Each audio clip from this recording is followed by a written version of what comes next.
Hello everyone and welcome. This is the collective reading for the Pisces full moon that's happening on the 30th or 31st of August, depending on where you live. This is happening at 7 degrees and 25 minutes of Pisces. My name's Chloe. I work with card divination, astrology, and I channel energies through my body. As you can see, my hands are moving around right now. This is independent of my conscious thought, drawing in energies from different dimensions to help us heal, help clear stuck energy, and open up portals in which messages from the cosmos can access our soul's frequency and bring into our conscious mind. It's just one of the ways that I channel. It's a form of light language, but in the physical sense. The energies like to do a lot of movement around in these readings, so just do know that there is stuff going on. It's not all, it may seem like chaos, but there is energetic transfers happening with this channeling. I like to use all of these modalities together to help bring us context and nuance and understanding and depth to the astro weather that's happening. In particular with this one, this is a lunation, this is a full moon. So that's why I like to bring all these things together so we can have an understanding of what's showing up and then how to co-create with it, right? And like boost whatever we're already naturally instinctively drawn to do, what we're compelled to do. I want to say thank you to everybody watching, new and returning viewers alike. It means the world to me. My hands have just gone over my heart chakra. I'm so appreciative because I know how precious time and energy is. And so I feel the honor and the privilege to be able to sit here and read for you and bring all the cards to the table, right? So we have enough information to be able to then co-create from our own autonomous individual experience. We are multi-dimensional, multifaceted beings. We have the capacity of holding the whole universe within us, and we have a melody in which we express ourselves. So a full moon, right? This is so there's not a crazy amount going on with this full moon, but there is significance with it, as there are with all transits, in my opinion. Like, they all have their own song to sing, their own ability to express themselves and bring meaning to our lives. But the reason why this has a bit more significance than any other Pisces lunation is this is the first full moon in Pisces, with Saturn being in its sign for 30 years. So this is a real shift in dynamic over the last 30 years of us engaging with the Pisces lunations. The full moon, what does this kind of represent? This is when the sun is opposite the moon. This is when the moon is its brightest, has all of the light of the sun pouring onto it. This is the biggest supermoon of the year, and this is the moon is at its closest to the earth, so it's having a big impact in the downloads that we'll be having over this full moon. And so the sun, right, that represents our vitality, our clarity, our vision, our purpose, our animation, our conscious mind, right? That sort of, that clear, linear directness that we can get with that sun energy. And the moon is more of our emotional, intuitive body, right? Our unconscious space. It's all about our needs and how we nourish ourselves. How do we nourish the people around us? Where are our needs being met or not being met? And so when we have a full moon, this can bring about a lot of triggers, right? Often hospitals, police stations, schools are very rowdy around this time because the sun's light, that vision and clarity, right, is pouring onto our unconscious space.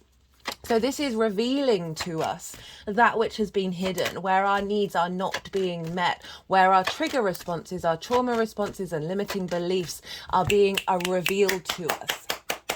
Right, so this can trigger something within you that needs to be seen.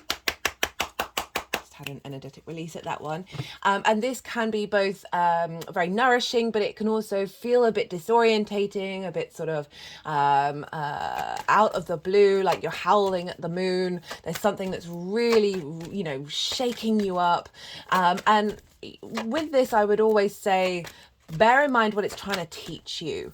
Understand what you're learning from this, and what's part of your story, what part of your song isn't being heard. The more, it's my personal practice, I don't like shaming the ego or the shadow or rejecting it or trying to dissolve it completely. These are all wonderful tools that we have in order to grow as a soul, right? It's not about shaming, it's not about rejecting, it's not about hiding from those difficult things. It's being able to find the peace within us while dealing with these difficult emotions, and not letting them steal our energy away by getting really loud and really big and like knocking us off our course. So you may get triggered around this full moon. People around you may get triggered.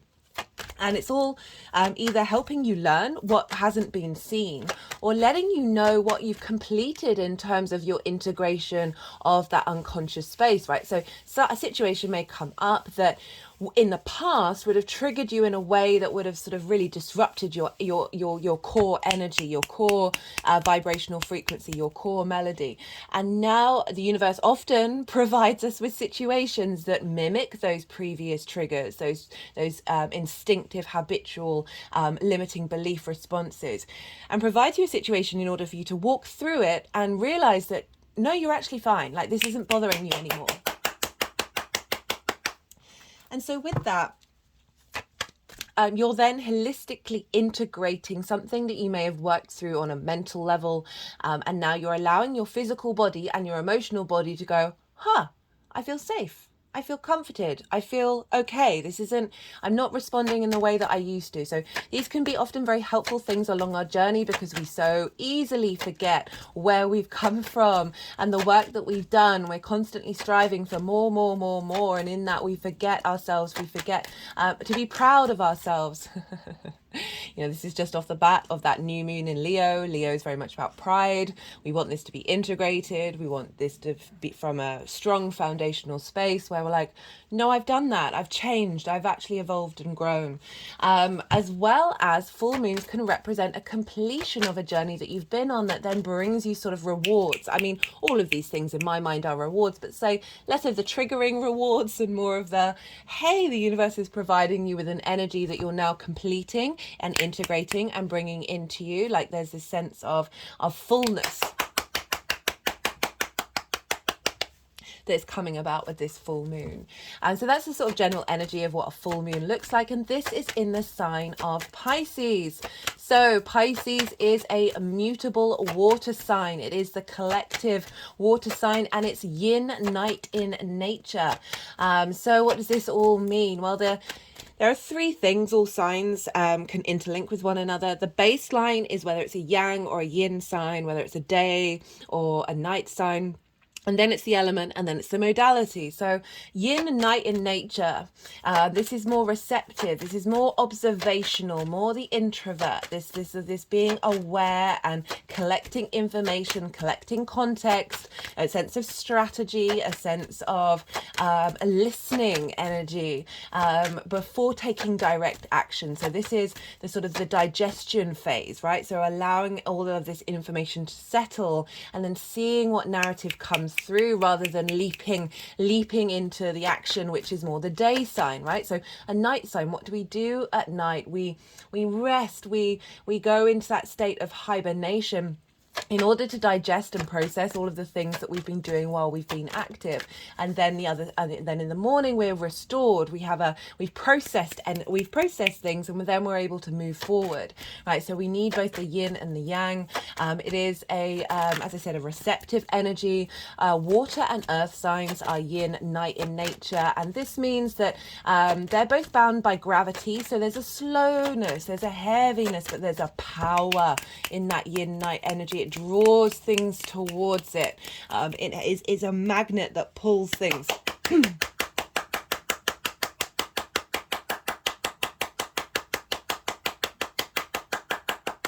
and it's a water sign, and it's the collective water sign, so it's very much linked into the ocean, right? That we are all in this ocean. We're all little drops in an ocean, so we are both individual drops that cannot really be distinguished from the whole. This is very much where we could get the sort of the phrase the all in the one, acknowledging that we are the universe manifest in individual form, but we are part of that universe, right? So whenever you talk about higher powers, all of that, we are that, right? The divinity is within you. And so all rivers lead to the ocean. All water is being pulled downwards into the belly of the ocean. We know less about the ocean than we do about space, which just blows my mind. And so we've got this very, the waves of the ocean, the fact that there are probably millions of different currents, different rhythms that are going on in that ocean. There's a vast tapestry of movement, of adaptability. So this is the mutable energy of Pisces. Mutable energy can very much be about duality and holding space for different things. It's about being adaptable and changeable, and being with that flow. So there is an ability to change and move and shift. With that Pisces energy, it's an acknowledgement that you are all of those things at once, right? As I said at the beginning in the introduction, you are a multifaceted, multi-dimensional being. You are both one thing and everything all at once. You have many different threads, many different energies within you that create the whole of your soul's song, right? So Pisces follows Aquarius, and for me Aquarius is very much about frequencies, about universal truths. It's the collective air sign, and now with Pisces it's like, how do we now feel about it, right? So Aquarius energy is fixed, right? So it's very good at maintaining something and keeping going. So mutable energy always follows fixed energy, and this is the lead up to, all right, let me start again at cardinal, right? So there's three modalities. There's cardinal, which instigates things. This happens at the beginning of the solstices and the equinoxes. It's starting a new part of the seasonal cycle that happens in 4 movements, especially in the northern hemisphere. And then we have fixed energy, which maintains what's cardinal started. Cardinal likes to instigate, very leadership energy. Fixed energy will continue that and is very good at keeping going, can be quite stubborn, but it's like that one direction. And then we got the mutable energy, right? So this is just before we're then going to get the new beginning in the cardinal energy. So this is where we adapt and change. We realize what's worked and what doesn't, how to transform that energy and go with the flow and be able to move and shift into another season, right? So this Pisces full moon is happening in the lead up to the spring equinox. And this is this is with the sun in Virgo. So this is, again, very mutable energy that we have here of instigating change, of instigating movement. And that Pisces energy, following that Aquarius energy, is right, the acknowledgement that you have lots of different frequencies within you that all build up to one vibrational melody. Right, this is the acknowledgement of the lyricism, the music, the flow, the nuance of your being on an emotional level, that you are part of a whole and you have all these different emotions within you, and they can be happening all at once. It's not just about the immediate individual reaction or those things that are fixed. We're able to flow. This is our calling to flow and being able to move from one thing to another. And acknowledge that all emotions do pass and they are all contained from one thing. It's my opinion, right, that I spend a lot of time trying to get back to the core root of things. And for me, the core root of emotions, of all the different emotions, is love. And how all of these things stem from love or the lack thereof. And a Pisces energy is very much linked into the word compassion gets thrown around a lot, but I feel like it's more empathy. Empathy is being able to understand somebody else's position, being able to put yourself in their place, being able to realize that you are not just yourself, but you can hold space for other experiences and they too are a part of you. And understand somebody's perspective. You don't have to agree about it. You don't have to want that to be your own, but you can acknowledge that there are different realities, there are different experiences, and be able to understand why somebody may behave and feel in the way that they do. And so this is empathy, right? Being able to walk a mile in another person's shoes. And Pisces, traditionally, in terms of the body, rules the feet. So very much this ability to move and to flow, right? And I love how that phrase very much links into the Piscean energy. There is obviously, of course, compassion. Compassion is more that drive to take action, to facilitate somebody's dis-ease, right? Their ease is in disarray, right? And be able to bring that into harmony, with that acknowledgement that all these things flow within one another, and that even if you may feel like you're in a state of disharmony, that too is also harmony, right? Think about the duality of the mutable signs of the light and the dark, and not hiding from either of them, and realizing that they are one in the same, that they are all part of the all, and that the more that we walk that path, the more that we acknowledge those things, the more that we're in flow, and the more that we integrate and appreciate we are both the droplet and the whole of the ocean. So this full moon is really, I mean, the main message I've been getting from this full moon is a nourishing upgrade, right? Some big downloads coming in to help us integrate our soul's frequency, our soul's vibration, right? Getting a vibe. How do you feel about something? What is your vibe? How do you connect to it on an emotional level? Because water is linked into the emotional body, right? And those sensations that we connect to, not just a physical sensation, but how's that physical feeling different from other feelings, and what emotional state we connect to that.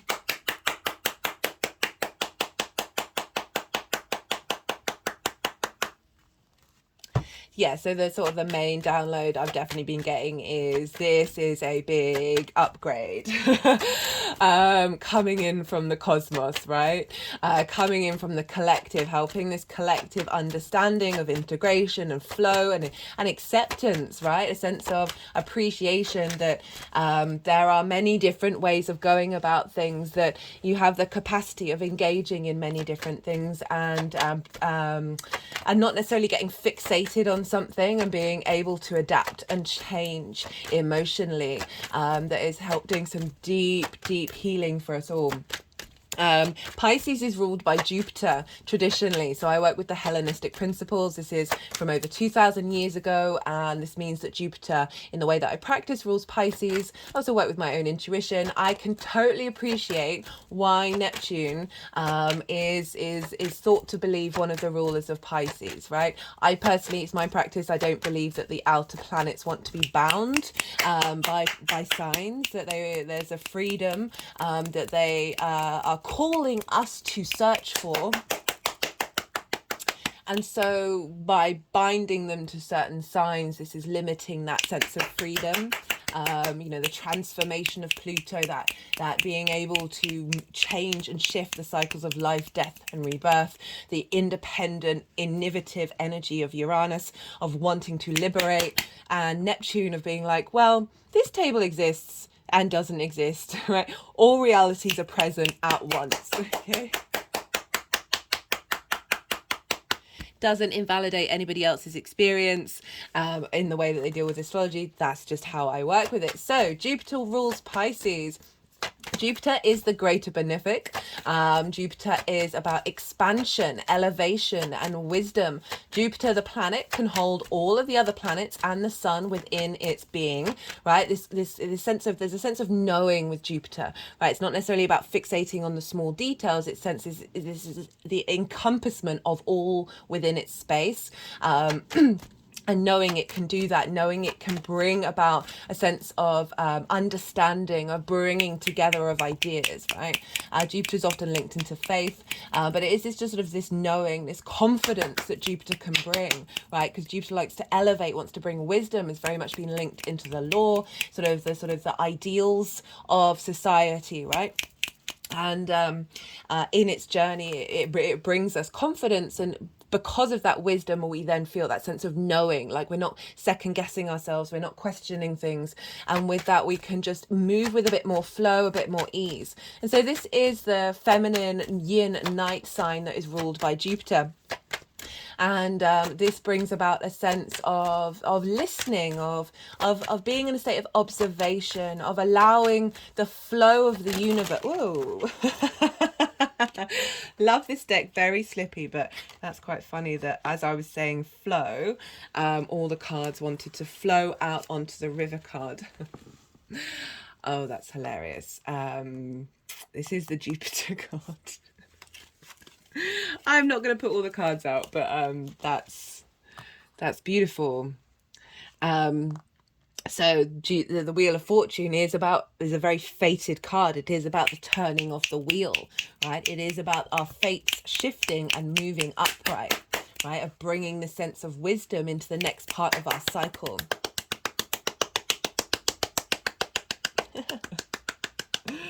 Oh, jokes. Pisces energy, man, like so fluky.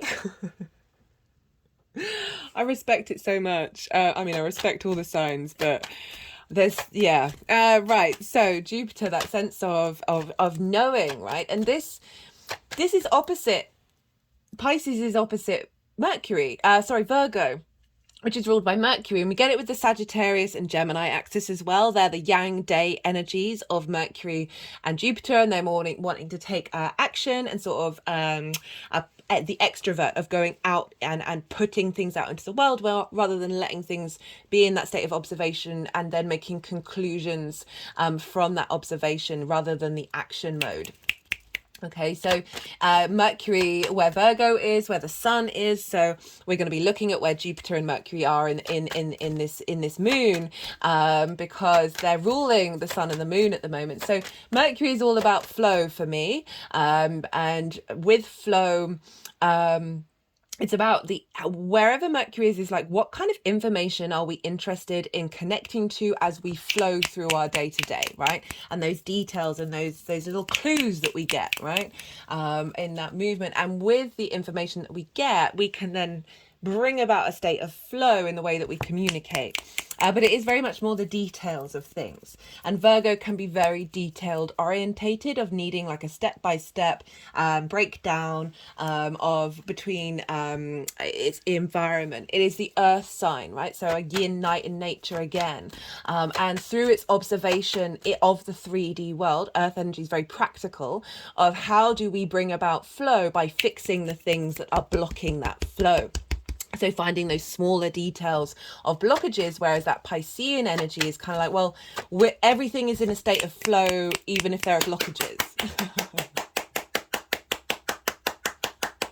Like really calling you to hold that duality of acknowledgement that there's this vast energetic tapestry that is talking to one another and communing with one another, and it all comes from source, right? It all comes from that whatever on earth created this universe, that sort of that initial expression, that initial root energy.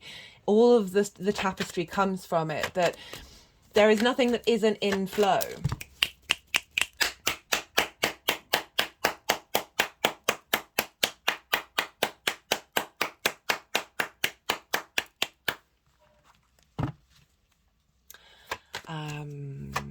Right. What do I want to talk about now? I mean, there's so much that I want to talk about. But the sun opposition with in Virgo.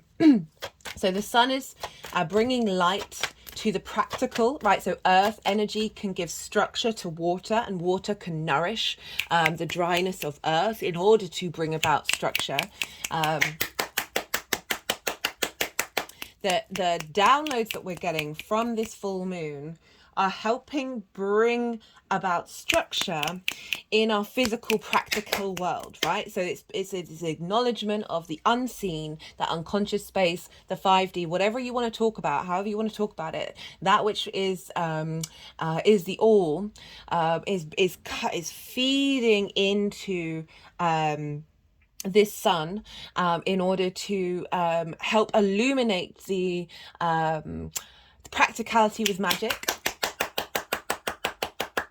as well as the sun giving practicality to the magic, right? So it's a feedback loop, even with oppositions, right? So with oppositions, there can be imbalances, and this tends to be when triggers come up, where you prioritize one area of your life over the other, and this is really calling. With that opposition, it's all about balance. It's all about bringing these things together, and when they are in flow, they are feedback looping between each other. So whenever I talk about the opposition, I always like to bring this ring up. I put this on, how many years ago, as a sort of a dedication to the universe, of a commitment. And so with the infinity symbol, you see here we've got either side, that sense of opposition, but there's the singularity in the middle where they meet and they ebb and they flow with one another. So yes, there are times when you're going to prioritize one side of the coin over the other, but acknowledging that it's not going to stay there, that it is in a state of flow. And the more that we do that, the more that we realize, and the more that we spend more time in the center part, and be aware of the flow between the two, but while still always holding space for both of these energies. It's not about mitigating or denying how they express themselves, but being able to draw them together. That is when we're in flow. And I really do feel like this full moon is bringing about a real strength to our ability to understand the practical and the unseen, right? So magic is just science we haven't figured out yet. I mean, that's just facts. That Virgo element of facts, of needing the small details, needing the context in order to facilitate, can be very practical, can be overcritical and judgmental, right? So this Piscean energy of saying, hey, there's some real unconditional love here. Like, you be good to yourself, be kind to yourself, be empathetic to your own journey, of really bringing in a lot of nourishment coming into this full moon, as well as that Virgo energy bringing structure and saying, hey, all right, I love the idea of this, let's put this into action. And this full moon very much feels like a call to that, or at least a seeding of that energy, right? Even though it's a full moon, it's still imprinting a very intense energy that is then going to be what we navigate with until the new moon in Pisces next year. Speaking of new moons, so the way that I work with lunations is following on from the new moon of the sign. And we had that new moon in Pisces on the 20th of February this year. And it was also conjunct Saturn. Saturn, however, was still in Aquarius. So it's very interestingly that not only did we have that Saturn conjunction with that new moon back at the beginning of the year, but we have a Saturn conjunction with this full moon, right? This is because we've had a switch around, because we had two moons in Aries. As I said, love this deck. It's got a coating on it, which means it's going to last for a while, but it is very slippy. At the bottom of the deck is a card that I very much associate with Saturn. Hilarious, right? So this is about receiving gifts, right? Whenever this card comes up, so there's a sense of hierarchy here, right? Of being bestowed something that's helping you move away from the Five of Pentacles, of feeling like you're not being supported, in order to start a new adventure and a new journey in the practical world. And so this is a guru, an energy that is bringing down resources and skills and downloads, right? Activations of things in order to bring into balance that which has been distorted, right? So we've got the scales there. And very much feels like with Saturn conjunct the moon, this is very much what we're getting a lot of support in terms of our long-term legacy, of how we're moving forward. And I just find that really interesting that we had Saturn at that new moon, and it was very much feeling like a letting go of core collective emotional responses like jealousy and things like that, because there was some conjunctions going on, there was some energy going on with Venus and Pluto. of obsession, of pain, of separation, and all of these things stem from love, right? So jealousy is just often heartbreak of feeling like you haven't had what your soul is crying out for in this lifetime. That new moon was instigating a journey of releasing those core collective energies. So much of our energy is not just us, it's our collective energy, it's ancestral energy, it's lineage energy, it's our parents and the friends around us, people who've had a very prominent play on your life. We can get very swept away in that collective, and the energies just in general for all the transits are very much being like, how is the human race going to be able to be its individualistic form in the collective and have that work together where one does not mitigate the other. Right, so definitely feel like we're getting a lot of support from the collective energy, from the cosmos. As I said, Pisces can be very fluky. The last full moon in Pisces, I had my Virgo sun Pisces moon friend come and visit. And essentially, she was telling me about how she can control her dreams. She can go into different dreams and really she has a lot of power in her dream space. And I just thought I'd bring that up to let you know what kind of energy. So she's a Virgo sun. We have, I think, exactly the same degree sun as each other. And but her moon is in Pisces, mine's in Aquarius. And so she has this very fluky ability to manipulate reality. Because that Pisces energy acknowledges that this is real, but it's also not real. Right? There's a sense of acknowledgement of illusion, of Maya, right? That the landscape that we're in, that we think is very much our reality, is only one of the vibrational frequencies that are out there.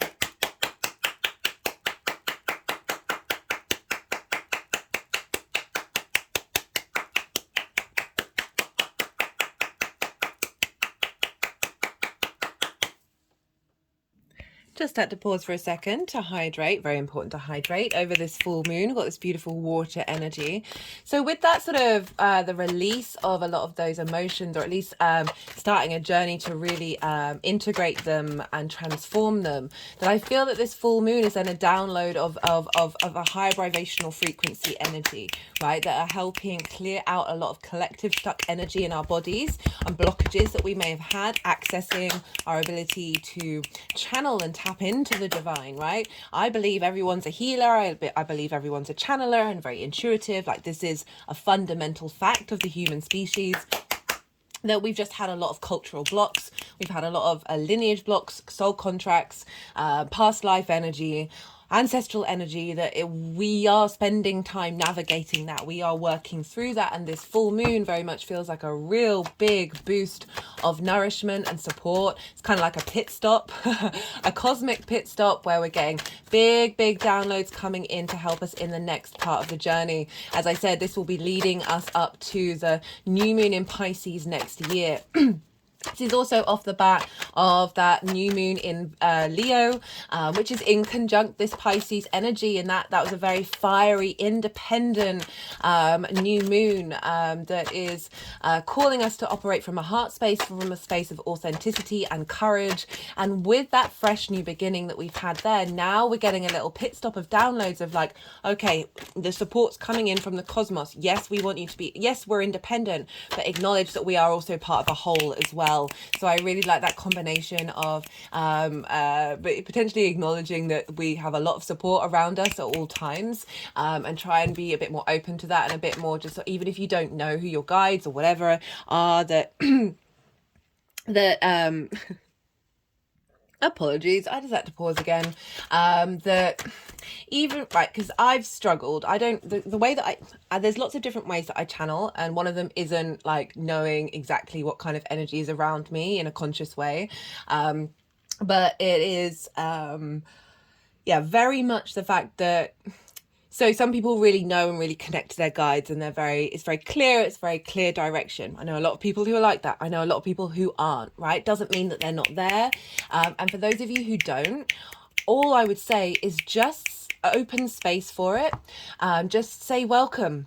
to whoever. You don't have to name them, but acknowledging that you are opening that space, you're providing space of awareness of that there is something outside of this materialistic energy that is with you at all times, right?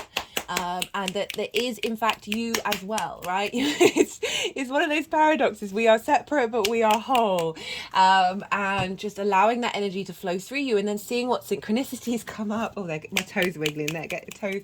Oh, my feet are going okay.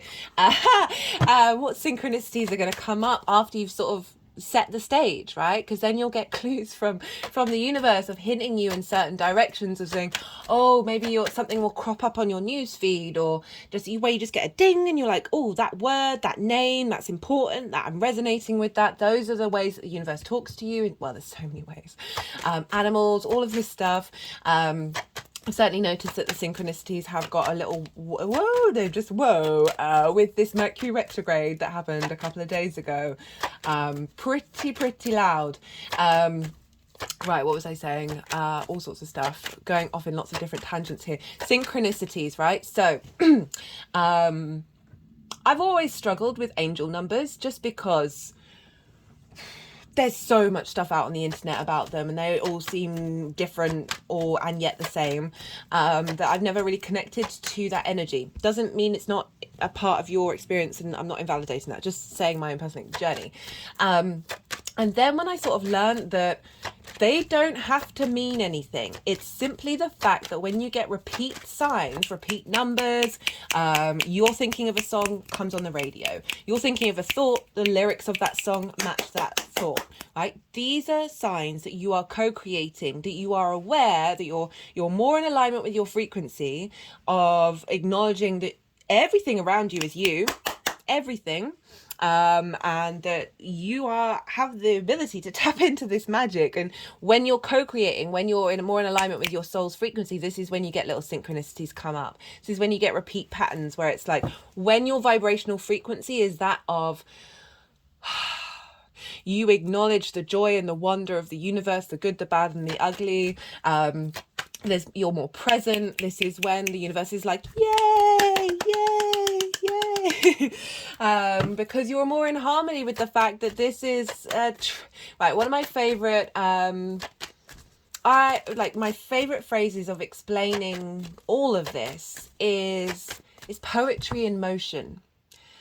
So many situations have happened, not only in my life, but people I know, stories that have been told to me of like, life is stranger than fiction. You couldn't make it up, and people think that people wouldn't believe it, right? If you tried to sell that to Hollywood, they'd be like, no one's going to believe that. It's too fluky. And yet that's our reality.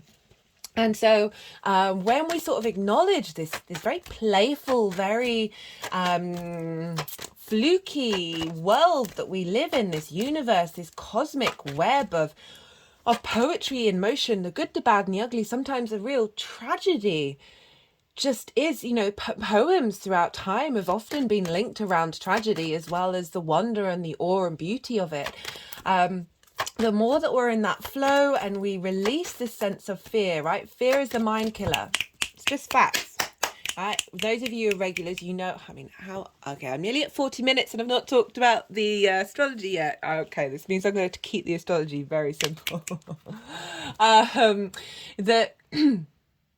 was I saying? Those of you regulars, I bang on about this a lot. This helped me because I've had anxiety. Like, my mind used to annihilate me on a daily basis. Like, here's all the countless really like small little daggers that I'm going to poke into you with my mind, that would just like crumble my soul on a day-to-day basis. That once I realized that the mind was just after the hormones that you produce from the feelings that you're feeling to the things that it's saying or showing you, however your mind communicates to you. Mind talks to me. I don't currently don't have visuals in my mind's eye. That once I realized that my mind, bless its soul, right? I love my mind. I tell my mind I love it all the time, that it that it is one of the most phenomenal things in the universe. The mind in general, not just my mind. That I want to be there for it. I want to be the adult in the room to help it work through its addiction. Pisces can often be linked into addiction just because there's an element of boundlessness, and this the multi-layered of it, the understanding of the tapestry, and really connecting in a very deep level to the collective pain, the collective root traumas that we all go through, that are exhibited in our own individual form, right? They all stem from these core tropes.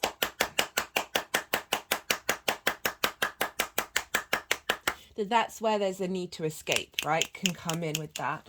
And that's, you know, the addiction, and we're all addicted across the board. It's not just your sort of stereotypical addicts that crop up. If you've got a phone and you're on it and you're getting that dopamine, sugar, goodness me, the sugar, the energy of sugar, like really, really, really refined sugar, is you can't even enjoy the moment. All you're thinking about is the next moment. You are not being present. This is a tool that is being used in order for you to... Hierarchical structures are trying to block your power. Facts are facts. I was talking to a friend the other day of like how literally being poisoned from every direction, whether that's a literal poison, figurative poison, just this drain on the life soul blood of the species. Okay, they're moving to this card. Let's see what this wants to say. Soul gifts and training. It's time to step up. Let's get the book up. This is the Starseed Oracle by Rebecca Campbell. Love her work. She's just done a new deck, which I can't wait to get my hands on. You came to Earth with a double mission, to grow as a soul and to bring about a shift in consciousness. The best way to fulfill these personal and collective purposes is to trust what it is your soul is calling you towards, for it's encoded with the most direct path forward. What I'm picking up on, what they want to talk about right now, is that the more that you integrate, the more that you understand and tend to your own inner poison, and you realize this isn't just a personal response, but it is from a collective energy. The more that you do that work for yourself, the more that you're helping the collective who are being poisoned.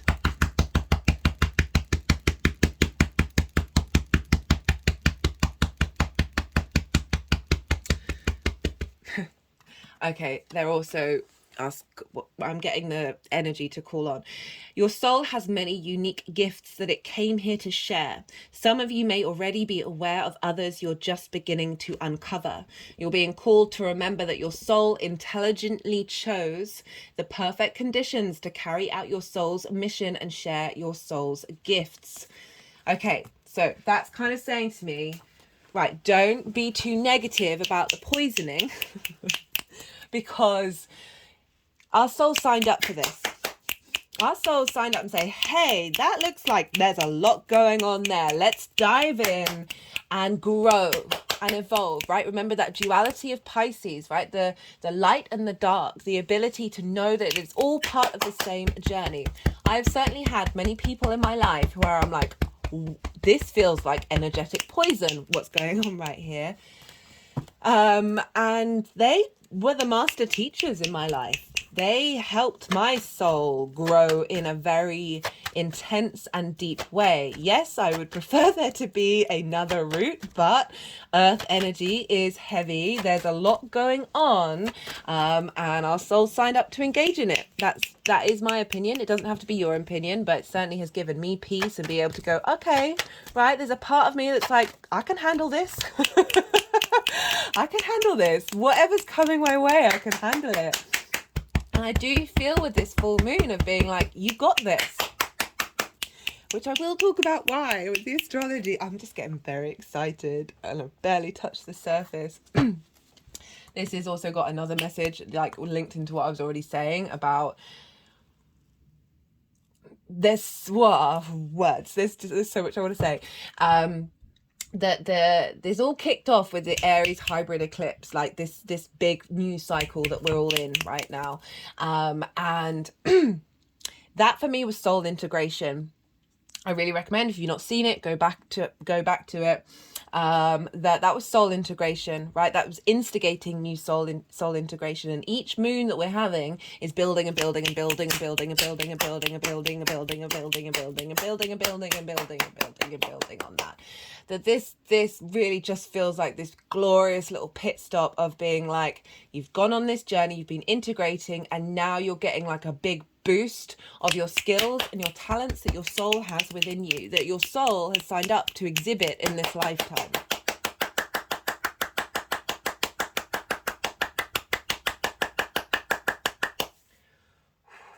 Because the reason why I'm like that I'm just going to read the sort of the activation that's in this, but I want to really focus on the fact that we can lean into the fear.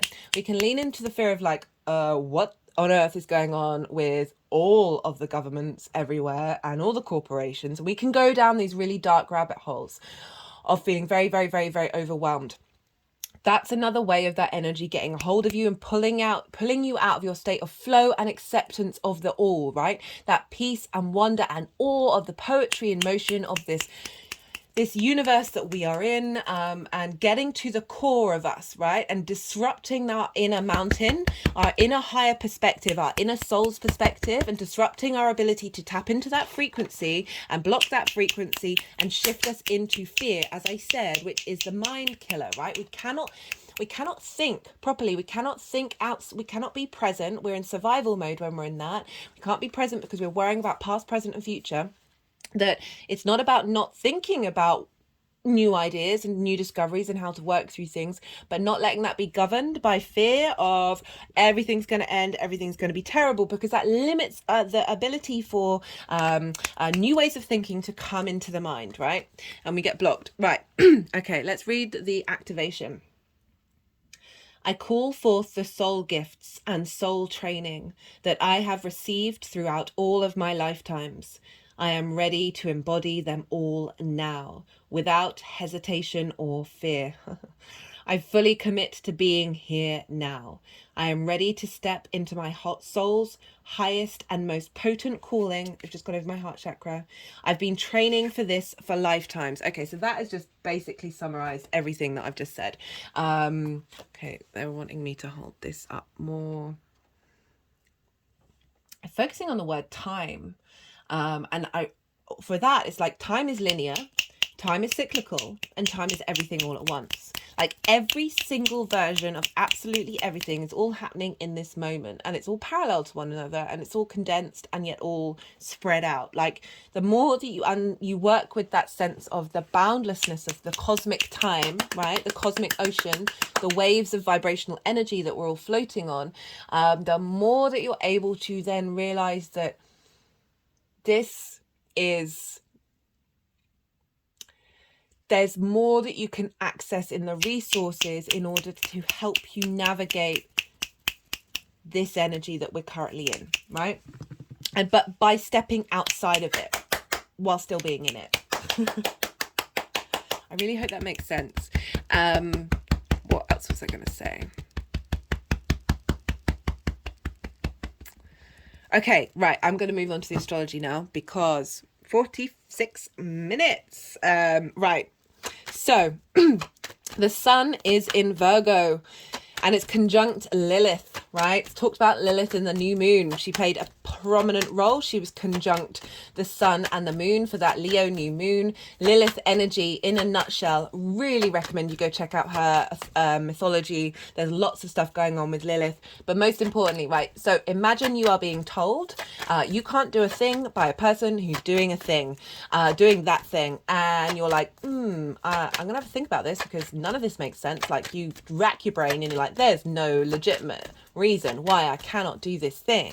You go and have a chat with them. You say, hey, let's have a conversation. Let's treat each other with respect and equality, and talk to me about your decision making, because it doesn't kind of feel right or fair.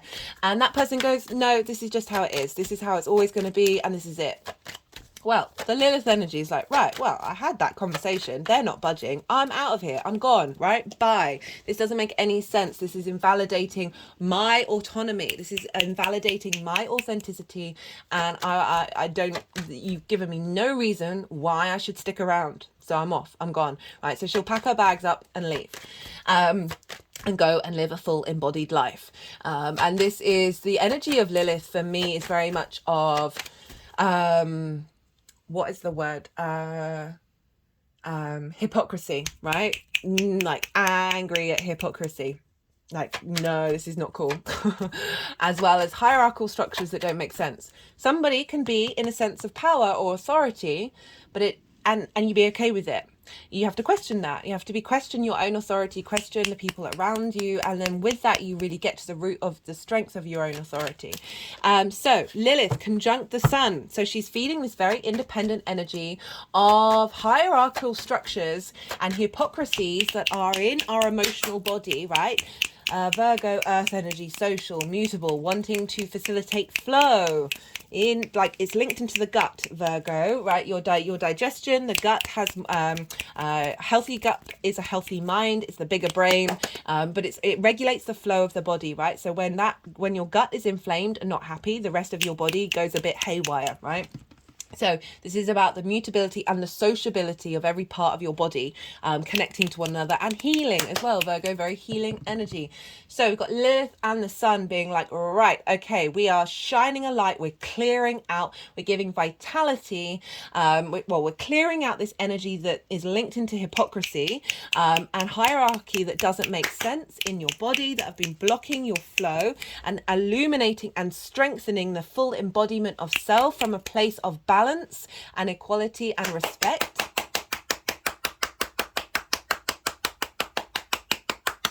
And all of this is opposite the moon and Saturn. So Saturn is conjunct the moon. Saturn is retrograde at this time. So it's an inward journey. It's an inner reflection of your own authority and responsibility and duty. I love Saturn. Saturn can be a taskmaster in order for you to step up to your own integrity, right? It's going to throw, basically Saturn at the moment is like, are you walking your talk, or are you more all mouth, no okay, no trousers or skirt, whatever you're wearing. It's just okay, we've got the Five of Wands and the Ace of Cups. So that Five of Wands is like really talking about what I was is bringing up what I was talking about in terms of the disruption in your body, the disruption of energy flow that's meant you haven't really got anywhere. Yes, this is very playful five. It's not quite as oppressive as the Five of Swords, but this is sort of that spark of spirit, those different soul integrations, energies, right? Being blocked by the collective energy that we've incarnated into.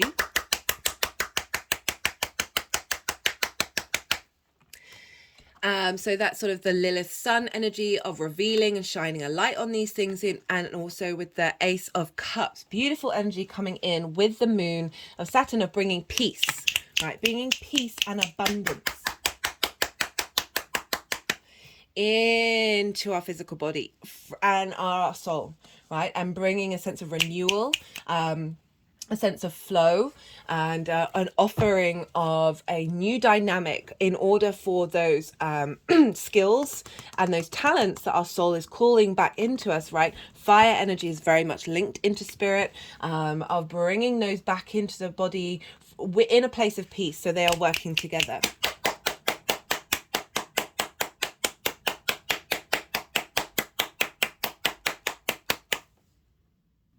Sorry, just hydrating again. Speaking of hydration, right, baths with Saturn in Pisces. Salt baths can be a wonderful thing to do over this full moon.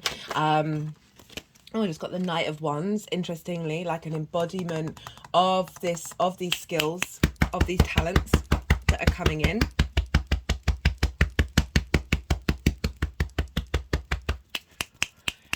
Right, so I was talking about Saturn. Right, so Saturn is like, are you going to walk your talk? Are you going to walk your talk? Are you going to embody that?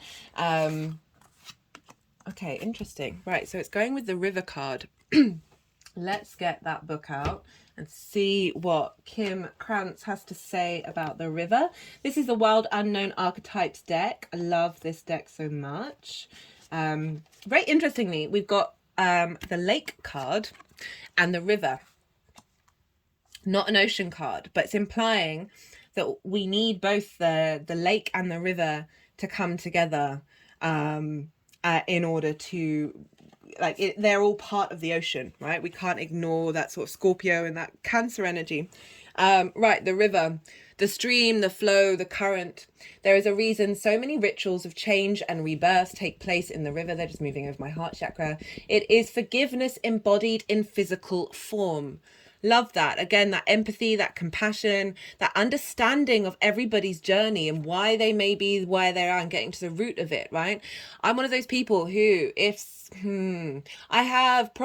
go against the grain with a lot of, I don't like to scapegoat people.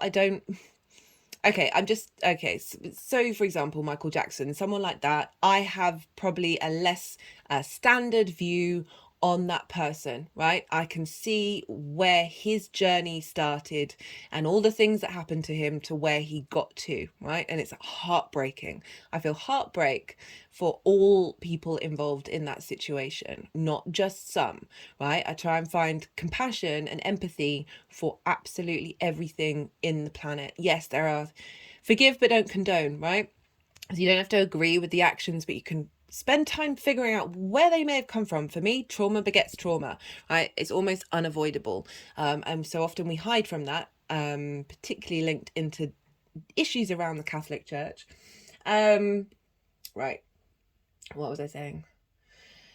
It is forgiveness embodied in physical form. Without asking anything in return, the river washes away what is no longer necessary, smoothing over sharp edges and accepting all our mistakes and grievances. Once we step in, we are no longer in control. The river carries us farther down the stream of transformation than we plan to go. Whoa. Okay, we're on for a ride here, guys. With the Knight of Wands as well. He's like, right, we're off on a journey. Well, look how that horse is raising up. It's like, and there's a horse. Oh, shut up. Look at that. We're going on an adventure, guys. We are in, like, knights are in the embodiment of their suit, right? They're all about action. They're all about drive, and taking action and moving forward. Its waters have a special gift for reflecting back to us a new and dreamlike vision. Once the tears have passed, we see ourselves as we haven't before, with a little more lightness, grace, and fluidity. Keep in mind that you stand within the river is the... Keep in mind the you that stands within the river is the real you, full of deep emotion and potential. Nothing to hide, nothing to judge. May you drink in the sight of your true self. Love that. When light, acceptance, grace, reflection, forgiveness. Yeah, that's beautiful. So I'm just reading, if you see here, like the book's got like different bits. I'm just seeing if any of them are jumping out to me. The river is emotion when you are in its current. You will know by the bursting forth of tears, laughter, song, despair, and all the emotions flow in its current, right? So that's bringing, again, the emotional body back into it. But I love this. So we're going into a flow journey where, again, we've got wands again, which is very much drawing in the fact of this spirit energy coming in. Like this full moon, as I said, this is a pit stop. A pit stop. We're getting the tires rejigged. We're getting some upgrades, some new technology as being put into the vehicle, our body, right? That moves through the world, moves through this 3D world. We're getting a soul boost of integration. That's just beautiful. That's made me really happy. What was I talking about?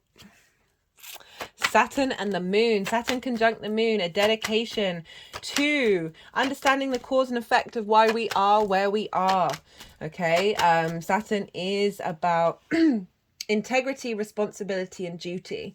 It's also it's not about fun, but it's about acknowledge, and it's also about karma, right, and cause and effect.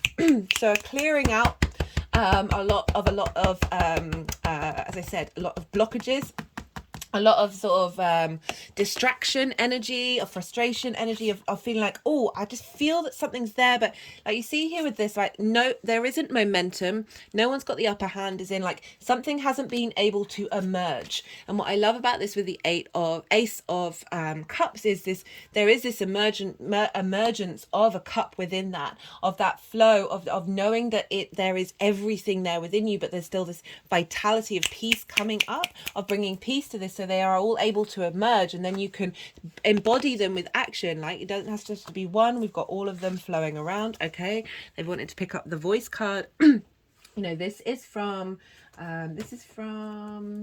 Stacey Demarco's The Elemental Oracle. All the decks go in the description box if any of them take your fancy. And this is the voice card. And what did there was and this for me was very much about the fact that our voice, our soul has a melody. We all have our own individual vibration, and this is made up of lots of different frequencies. And there's so much nuance in that tapestry in the way that we express our song, our soul, right? Speaking your word, use your voice, speak up, sing your song out to the universe. It is often not what you say, but how you say it. Speak plainly and tell your story, but the way that it said how you say it, when you sing a song, like, you don't even have to say words. It's that emotional connection that you share, that vibrational frequency that comes out in that way. Very creative energy, Pisces. And one of the things that I was drawn to in the lead up to this transit was the phrase, I wonder as I wonder. So the word wonder as in to wonder about something, to ponder about something, to wonder what that could mean. As you wander around, you move around on a walk or whatever it is. And the play on these words. And I looked it up, and it's actually from a hymn that was written by John Jacob Niles. Okay, and he pulled this together from a melody that he found. He used to collect ballads, right? He would go around, churches that would put themselves up like little tent churches, and there would always be singing going on, and he'd go around and sort of collect phrases and words, and he created this hymn. And I found his natal chart, and they've got exact time of birth, which was amazing. And he has his ascendant in Pisces, so his embodiment at 7 degrees. This moon is at 7 degrees. So this is an acknowledgement of the journey, and how to enjoy this journey, we are in a state of wonderment, in a state of awe, and of questioning and curiosity, and more joy as we wander through the world, right? So we've got this with the Queen of Swords. So having clarity, this is nourishing those frequencies that we have within us. Okay, so she's very independent as well, right? She's the queen that faces completely away from us. She has a bird above her head, acknowledging the higher perspective that is drawing into her crown chakra. Her head is above the clouds. She is able to see clearly. Queens are very nourishing. They are tending to their element, right? And so this is bringing in this sense of clarity that we're getting. We're getting clarity coming in with this full moon in order for us to then take action, right? So there's a sense of renewal in our understanding of the depth of who we are. And having vision in order, clarity of vision. There's a dignity with the Queen of Swords. Right, you know, as I said, she's not facing us. She's in her own power. Love it. Love it. Okay, so this sense of Saturn can come along and bring in karmic ties that our souls signed up for. Like, as it said, those skills that you've had in many lifetimes. I'm just going to have to pause. I've got a little bit of a tickle in my throat, so I'm going to have to hydrate again. Sorry about that, everyone. Lots of disruptions to the flow, but it's all part and parcel. Right, so we've got the voice cards. So this is really saying, this is acknowledgement of bringing into harmony all the different vibrational frequencies, all the different skills and talents that you have in order for you to sing your own song, right? There are so many different melodies within us that create a single tune, right? A single vibrational frequency, a single energetic frequency. Right, that we're being transformed on the river and being cleansed, right? Virgo is very much about healing, right? It's not necessarily the Taurus energy of your favorite meal. It's more like the nutrition, right? And bringing a sense of healing, deep healing into our ability to express our fullness of self, right? So, that Saturn conjunct the moon is feeding energy of the cause and effect and the karma energy into that fullness of the moon, right? That our unconscious space, and revealing. Saturn's very much about foundations. It can come along and stress test some of your foundations in order to make sure that they're strong. And this full moon just very much, this is the first lunation that we have with Saturn being there, and it's retrograde, so it's that inner space, those inner foundations that Saturn is coming along and providing strength and resilience and a sense of structure to the magic of Pisces, right? And being able to allow that to have some form in this 3D world. Saturn is the last visible planet to the naked eye. It does represent that boundary between the 3D and the 5D, that which we cannot see and that which we can, and it's unifying those things. Saturn is also linked into cycles, and we can get trapped in cycles. Okay, Ace of Swords and Judgment. I was just about to say we can get trapped in cycles, an eye for an eye, that kind of energy. And really, what we want to bring in is forgiveness, and raising that frequency. So we've got Judgment, which is very much about ascending frequencies, and being able to navigate from a higher plane with the Ace of Swords, of saying, again, that's really, we've got two aces now of bringing in clarity. Lots of mountains, because we've got the mountain over there. Clarity to our song, truth to our song, like so this is raising of the dead, right? So imagine these are all the different skills, all these different incarnations that you've been on, this soul integration from past lives, future lives, and in the present life, of allowing that any blockages, right? The trumpet is clearing blockages in order for these to become alive again.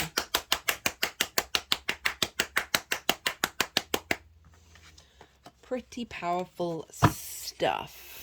Okay, right, I'm at 1 hour and 6 minutes. Okay, I got a bit more time to talk about a bit more astrology, because there is some other stuff going on that I want to bring into the fold. So Jupiter rules the moon, and Jupiter is over in Taurus at 15 degrees of Taurus. So finding wisdom in our physical senses, finding a sense of cohesion in our physical senses of how do we bring about depth to our 3D existence from that pleasure principle, right? Ruled by Venus. Taurus is ruled by Venus. So there's really bringing in a lot of support coming in of finding cohesion, and finding wisdom that's feeding into this new moon. From a higher perspective, full moon from a higher perspective. And the ruler of the sun is Mercury, and Mercury is in its own sign, and it's retrograde. So for those of you who haven't seen the Mercury retrograde series, I do recommend it. That was a beautiful thing. And that's, a reason why a lot of the transits right now are kind of like, whoa, this is really big, because we haven't had Saturn opposing Mercury for 30 years. And so we haven't had a retrograde like this for at least 30 years. And Mercury is at 19 degrees of Virgo, and it's trining Jupiter. So we've got the two rulers of the mutable signs trining one another. A trine is an aspect of Jupiter. They're in the same element, they're the same yin night energy, but they're different in modality. So Taurus is fixed, and Virgo is mutable. So Mercury is saying, okay, where they're talking to one another, they're bringing cohesion, expansion, wisdom. There's a flow, there's an elevation here, and with that wisdom we get opportunities, luck, a sense of abundance, right? So that's really feeding into this new moon. Sorry, I keep saying new moon. I feel like, well, all full moons then turn into new moons of new beginnings with this information and the downloads that we have coming in. So I keep getting those mixed up when I'm doing these readings. That this trine with this retrograde of like, figuring out your intuition, right? The gut, okay, where Mercury is really doing a number on there of like breaking out soul contracts that are starting new ones in the way that we understand and how we collect information and then use that in order to fix and bring flow into the world, right? With the acknowledgement of the all, the expansive nature of who you are. So in terms of like the fine details, the small things, right? Virgo energy, atoms, right? And electrons, and right, all of these things. There's empty space in an electron. There's an empty space in the atom, and I think it's either 90% or 99%. And there's that 1% of the thing that's in there. Imagine that as you, right? You are made up of this empty space that is source energy, right? That creation energy within you. And there's a slither of you that's deemed real, right? So in that respect, you are a hologram. This real version of self, real, is a hologram, and actually you are made up of way more source energy than you are this form that we're in. But it's about getting them to work together, that expansive nature of that the creation source energy that is within all of these particles, and that real part, that small detail part. Okay, how do we get these to work together? And this full moon very much feels like a link into that. Right, so they're trining each other. So again, really supportive energy feeding into this new moon. But I want to highlight that I talked about this loads in the Mercury retrograde series, that with the sun now being in Virgo, all of the chart, all of the skies are being governed by Mercury. So energetically, wherever a ruler of a sign is impacting the signs that it rules. So all these planets are in different signs, and the energetic transfer ends with Mercury. So Saturn is in Pisces, ruled by Jupiter. Jupiter's in Taurus, ruled by Venus. Venus is in Leo, ruled by the Sun. Where's the Sun? In Virgo, which is ruled by Mercury. So all of the other planets are in signs that are being governed by planets where the buck stops with Mercury. So we've got this very strong mercurial energy, right? Mercury is the messenger of the gods. It was the only god that was able to move from the land of the gods, the land of the mortals, and the underworld, of being able to unify and harmonize all of these energies together in one space, and bring flow and understanding and information of how we then move forward.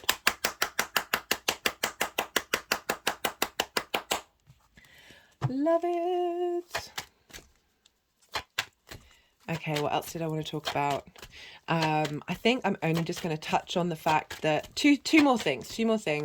I mean, there's other stuff going on which I love, but I just feel, maybe three more things. Okay, so Venus is heading towards her station direct, right? That's going to be on the 4th of September. So it's a couple of days away. She's at 12 degrees 31 minutes.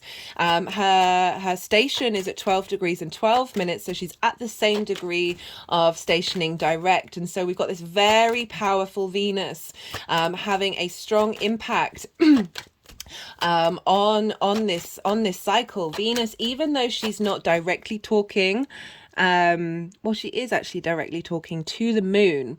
Okay, so she's in conjunct the moon, and in conjunct, so where they don't traditionally have anything in common, but there's a ways, so you're dealing with like 6 different energies working together. So it's really highlighting the fact that we're utilizing new ways of engaging with lots of different energy, and we're able to think outside of the bounds of conformity. Venus is very independent when she's retrograde. She retrogrades the least out of everybody. So when she does, she holds a lot of weight. There's a Venus retrograde series if you want to go check that out. There are playlists for everything, so they're very easily accessible. And I just, with this in conjunct to the moon of being like, how do we bring in this independence, right? The moon can be very needy, very moody. How do we bring this independence? How do we pull this into the moon? In order to set ourselves free and liberate ourselves from a heart space that is then drawing in all these different dimensions and all these different possibilities into one heart. Okay, our heart is one of the most powerful things in our body. The electromagnetic field of the heart is 3 feet. When we are in heart coherence with other people, that magnifies and shifts your reality around you. Okay, so you have the capacity to meld reality to your heart. Okay, this retrograde is huge. So the more, and Venus, wait, I knew I missed something. Well, I knew I missed one of the core reasons why I'm talking about Venus. Venus is exalted in Pisces. So each planet is exalted in a certain sign. What does this mean? This means that the qualities of that planet, so the qualities of Venus, are raised on high, are elevated, right? Where's that judgment card? Are elevated in the sign of Pisces. And so planets that are exalted in signs have an influence on that sign as well as the ruler. Okay, imagine a sign is a realm, and Venus has a massive temple in the sign of Pisces. Oh, thank you. That's reminding me of a channel that I did with when Venus was in Pisces. For those of you regulars, you know I've said this a fair few times. Every moment is truly divine. Now that can be a difficult thing for us to wrap our head around, especially when we're in difficult energies, with difficult situations where we're like, this doesn't feel divine. But it's really acknowledging that duality, that every atom, every quark, absolutely every particle, every energy, all of the things are all in flow, all in harmony, all part of the creation energy. And the more that we lean into that, the more that we are at peace with that, the more we move into a space of love, of unconditional love for every moment that's happening, the more we vibrate from our heart space, that love space, the more our energetic field is stronger, the more that we have our own autonomy and independence to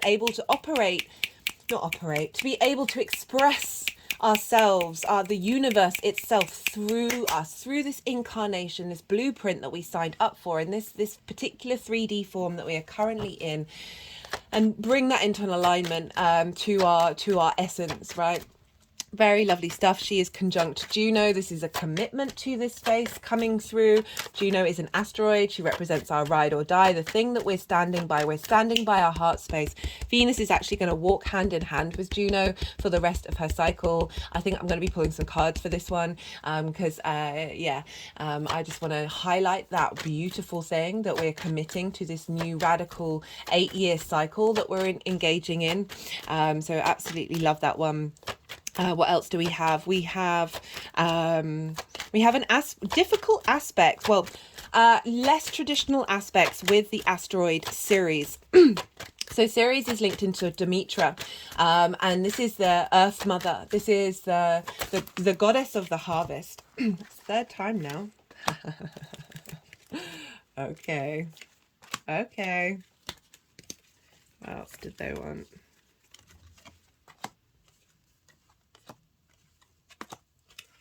Right, they were like, right, I've noticed since Saturn's been in Pisces that the way they want me to talk with the cards is different. Right, so we've got, I was talking about Ceres. So Ceres is linked into nourishment, linked into abundance. She's linked into the harvest. She's a very strong earth energy. And she's making a difficult, complicated aspects to the moon and the sun. So she's making a Ceci square to the moon. And this is a square and a half. So this really represents the energy of putting things into action, right? Being able to provide manifestation energy, but like a lot of it. And she's also making half a square, a Ceci square, to the sun. And this is like a midpoint between a sextile and a square. Between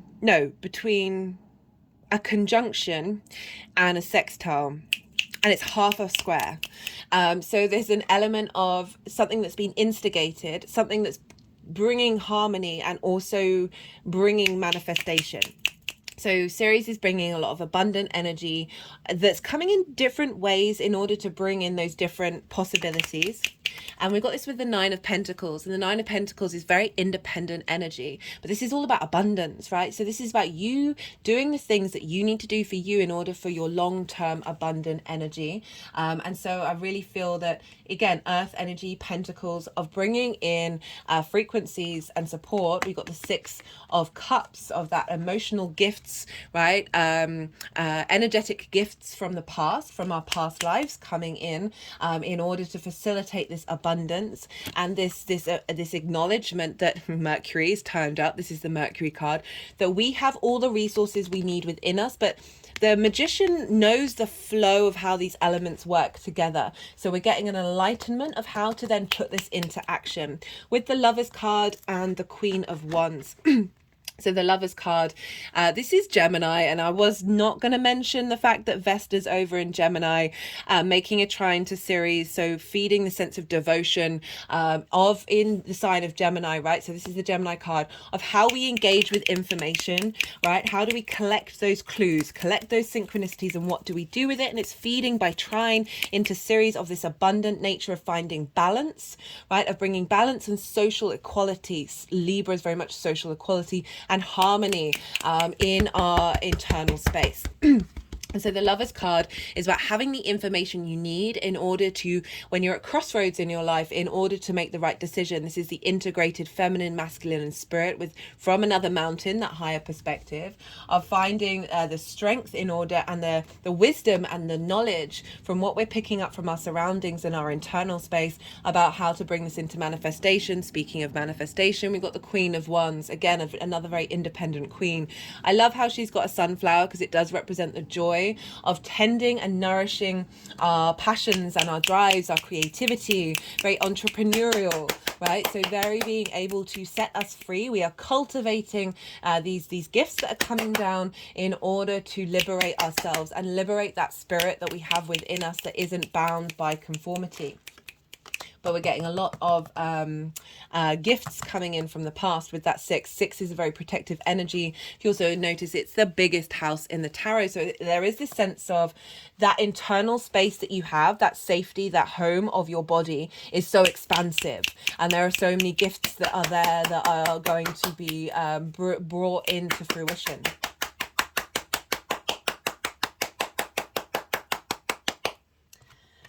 Okay, do they want any more cards? No. There's a couple more things that I want to say, and there's a couple cards that I haven't picked up and utilized. But one of the things that I wanted to say is, so the Virgo energy is kind of like, where's the handbook to life? Where's the breakdown stage by stage, those details in order to facilitate growth? And Pisces is knowing that you have all of that within you, and that the joy is the journey of remembrance. Now I wanted to talk a bit more about remembrance when I was talking about Saturn. That one thing that you can really do to sort of to not necessarily activate, but certainly tell your mind that you remember that which you don't remember, right? So it came up when I was thinking about how so often we tell each other stories, right? And so often there will be times when you forget if you've told that person your story. And then it's very helpful when someone goes, oh, I know, I remember that you can then move on to the next part, right? You've integrated. There's an acknowledgement of integration, and how the more that we say out loud to ourselves, to the people around us, or internally, I remember, that it's helping you in this 3D form, very practical, talking to a friend, talking to family, whatever it is, that by saying that, you are acknowledging, you are talking to your unconscious mind, that you remember your soul's journey, that you are aware of where you've come from and what you do and what skills that you have within you. Right, a real cultivation of acknowledgement that everything is within this mountain that is you, right? This higher perspective that we're drawing in. Let me see, what did they want to do? and that your voice is always contained within that 3D structure. That vibrational frequency is always there. If you say you get knocked off that, I find when you start to level up, when you feel a shift energetically within you, situations can pop up that test that, right? Because there's a certain pull to that energy. They want that energy. And I would always say, be mindful of that, be aware of that, sit with it, reconnect to your peace, to your voice, to your actual frequency, rather than sinking into that space for too long. It's not about hiding from that space, but acknowledging that situations can happen, that you can be like, oh, I thought I'm at this more higher vibrational space that will come along and sort of shake you, that they're just tests. They're just tests, especially Saturn being in Pisces right now, like very much testing those things, of realigning you and giving you a stronger depth to that integration that you've just worked through and released. Okay, the shaman, the magi, the sorcerer, the medicine woman. 3 archetypal ingredients constitute the shaman, and all must be present in order to reveal its magic. First, the shaman is activated by long-standing and diligent study. It takes effort to get to a place of mindfulness, a place of reconnection. It really does take daily practice. That's why people bang on about meditation and movement and like doing things on the regular basis, redrawing yourself back in, not expecting. Yeah, there's some of us out there, I'm certainly one of them, that I'm aware that there is an energy where I just go like that, or if I think something, it should manifest, right? But we're on heavy earth energy, and we are in this physical form that is a creature of habit, right? So it is about integration and putting in the effort, as difficult as that may be. Second, its orientation is generously and accurately aimed towards the healing of the self, right? So everything, that's why I always try and say, like, it doesn't matter what's going on in your life, it is a tool of healing, it is a tool of growth, and a tool to help you reignite with the truth of who you are. Healing of the self, the other, and the culture, right? You know, collective Pisces energy. When you do the work on you, you are affecting the collective. 100%. And the third, the shaman has a knack for finding doorways to the other world, allowing psychic visions and old magic to leap into this world. The unseen. The unseen came up in that Leo video, the Leo new moon. In this way, the shaman is a master who bridges the everyday and the sacred, revealing potent power needed desperately in our time. Yet where there is power, there is shadow, so the shaman must be vigilant in studying their darkness. This card reminds us that the force of healing is ultimately not our own. We must shape it and share it with the world, right? It is yours and it is everything else's, right? That very Piscean energy.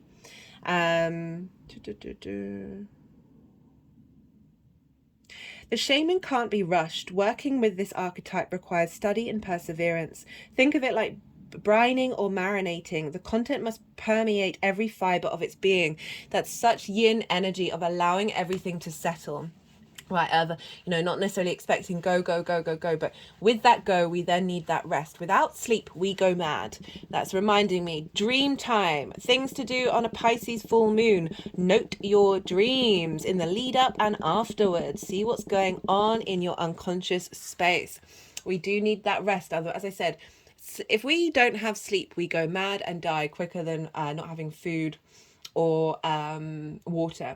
Contrary to popular belief, the shaman archetype appears in every vocation. Teachers, directors, surgeons, politicians, and poets are just a few of the faces of the shaman may wear. Again, that's sort of reconfirming that what I was saying earlier, we are all healers. We are all intuitive channelers. We just have our unique way of expressing that.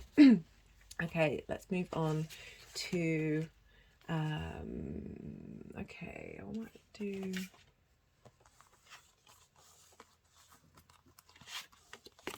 So we've got the lake card here as well. And this very much feels like we are being submerged in order to be reborn. You think here we've got a castle here with the with this massive house, that through this transmission, these downloads that are going to be absorbed into our water in our body, right? They say that water holds more memory than a computer, right? The more we tap into water, that what's such a fluky element, and the more that we acknowledge the power of that water that we have within us, in every molecule in our being, the memory, the frequency that it resonates, right? There's a lot of there's this amazing woman, I'll put her link in the description box, called Veda, I think it's Auden. She does a lot of experimentation with water. She puts an image by it, or puts it near something. She'll then freeze it, and that image will show up in the water. Of really tending, where I feel like we're getting a lot of nourishing download frequencies into our emotional body, that is going to help plant new memories, will help us re-remember what is always there. Right, we're being transformed, and we're being given a lot of support here. We've got the river and the lake with this Piscean energy of acknowledging that which is fixed and that which is in flow, and how the ocean really represents all of those things combined. Final, well, not quite the final card. We've got the mountain here, the ascent, the peak, the insurmountable.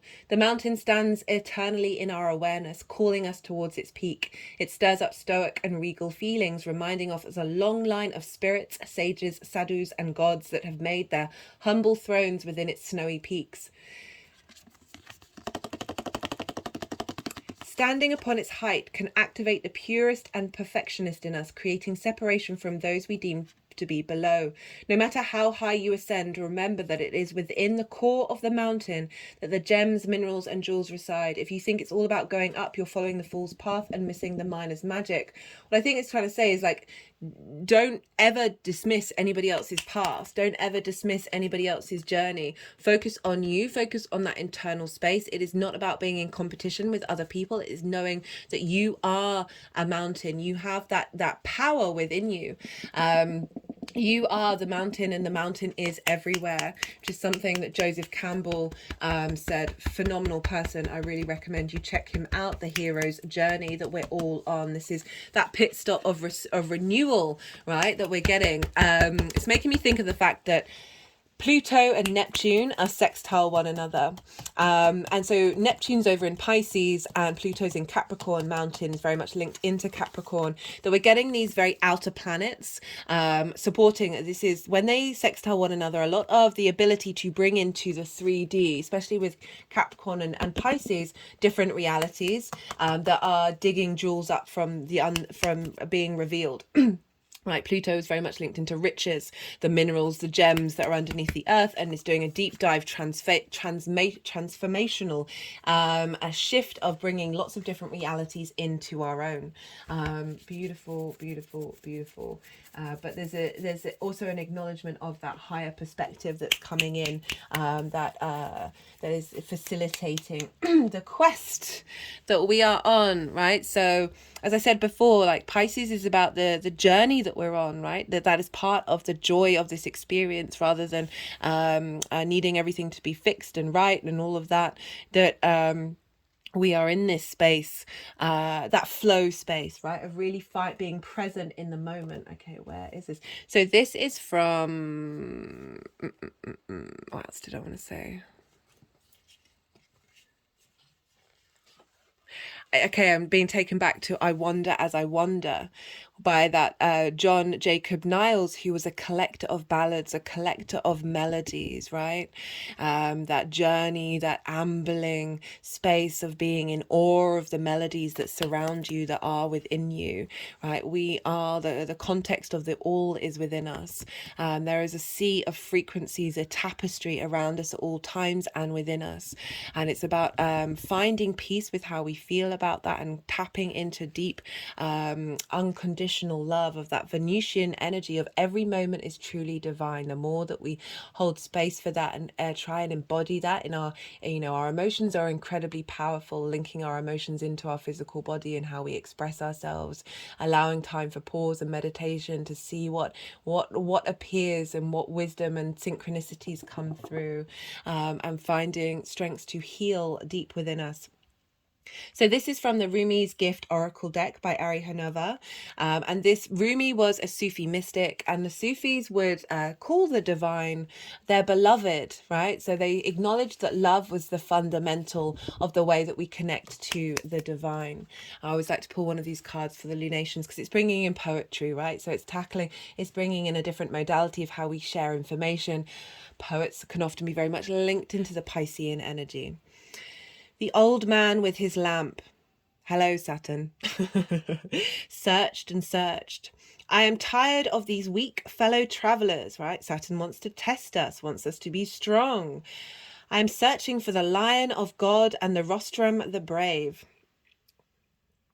The lion of God, right? So the sun ruling Leo, Venus being in Leo, Venus linked into love, exalted in Pisces. This crowd is only occupied with petty complaints. Pisces energy can be very forgiving of just being like, you do you and I'll do me. We're all one in the same thing, right? And letting go of the sort of the petty details and looking to the deeper thoughts, the deeper ideas behind why those might come up. I am looking for the wailing of the heart-sick lovers. They say we have already searched, it cannot be found. He bellowed. That which cannot be found, is that what I'm looking for, right? So very Piscean energy of the unknown, of the mysteries of the world, right? The desire to search out and find them. This is what we're embodying right now. They are finding us. They are coming towards us. I am weary of monsters and demons. I am searching for a true human. Again, breaking away from that fear element. Show me your face. I am searching for the garden of paradise.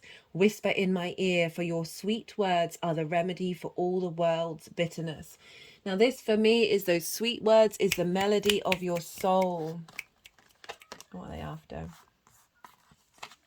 And the gifts that we have that are being called in, those words, that vibrational frequency that we're bringing towards us, that those harmonies that have been blocked within us, that are being released in order to soothe the shadow of the world that we are incarnating in order for us to all go out and be the shamans, right? And not only heal ourselves, but through that motion be able to heal others and bring about a sense of abundance on earth.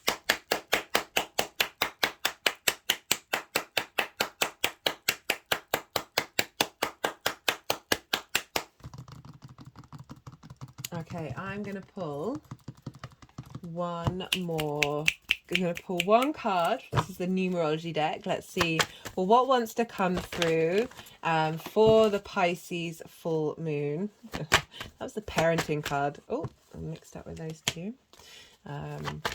You know, Saturn is very much helping us be the adult in the room, to tend to our fears, to tend to our feeling of separation, of feeling of that boundlessness and that desire for a higher unity, and helping us navigate any frustrations we have around that, and help us realize that our foundations are always there and that we have everything within us, that we are never separate, but we did sign up for this separation, right, in order to explore it and enjoy it. That sense of that bitter sweetness, that bitter melody that is part of the human narrative, and acknowledge that there is pure love behind absolutely all of it. That was personal growth. We'll see what final actual card wants to come out for this.